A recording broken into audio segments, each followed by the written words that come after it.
The Montana Bowhunters Association is very proud of our support for disabled bowhunters. Over 22 years ago, the MBA worked with Montana legislators to create the permit to modify archery equipment, allowing disabled bowhunters, many of them veterans, to more fully participate in the bowhunting sport. But today, there are serious financial barriers to bowhunting for the disabled community, and new legislation is needed. Many bowhunters have disabilities that impair their ability to use archery equipment to its fullest potential. This can include loss of motor control, muscle degradation, missing limbs or fingers, limited range of motion, and many more challenges. The MBA recognized this challenge and, through cooperation with legislators, the permit to modify archery equipment, known as the PTMAE, was established in 2002. The PTMAE provides a regulatory framework to approve individuals with disabilities to use archery equipment that is modified to accommodate their disability.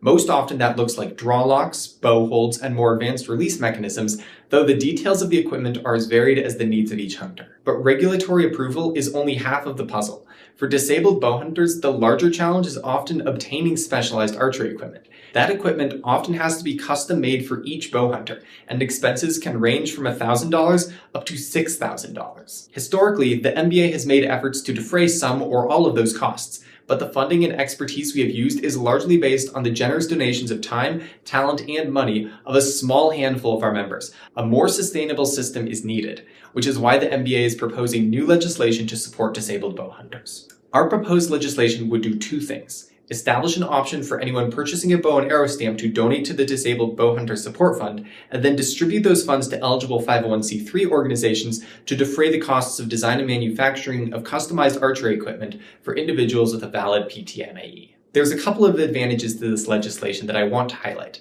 Firstly, the program is modeled after the current Hunters Against Hunger program, which collects donations for food banks. Secondly, the funding for this program is entirely voluntary and comes from the bowhunting community alone. Neither FWP funds nor the general fund will be impacted by this legislation. Third, the program uses private charities to distribute the funds, leveraging their prior community connections to those with disabilities and to those with bowhunting expertise. In short, this is the sort of program that has a proven track record, it won't cost the taxpayers a dime, and it won't be a challenge for the state to administer. This legislation would be a robust support system for disabled bowhunters in need. It would expand access to bowhunting and be another example of Montana's excellent history of supporting the disabled community's involvement in the outdoors. Thank you for your consideration.